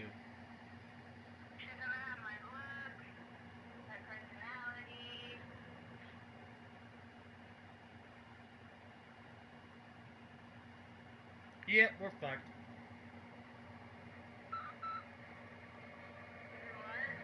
We're pretty much fucked.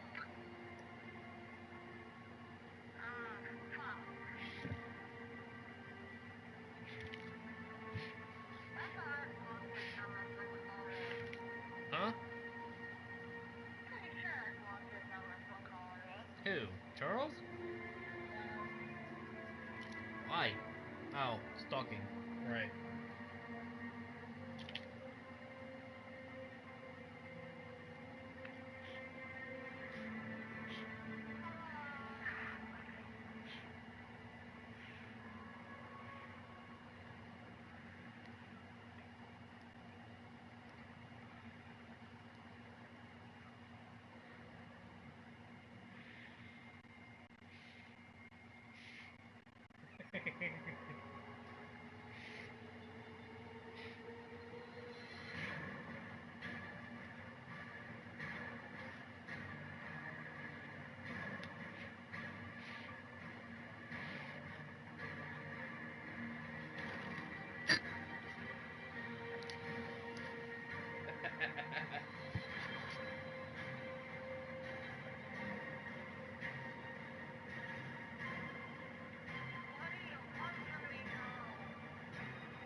Yes, dear?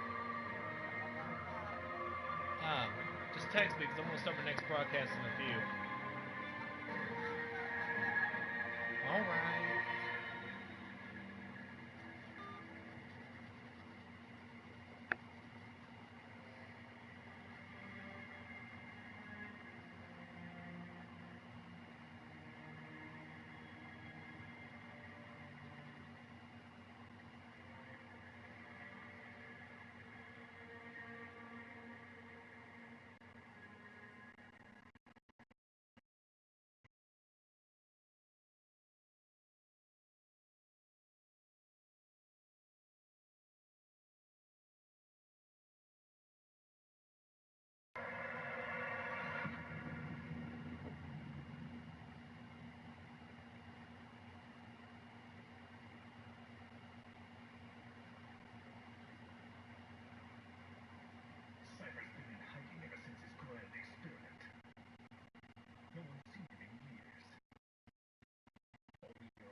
Be continued.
You've been in a coma for quite some time.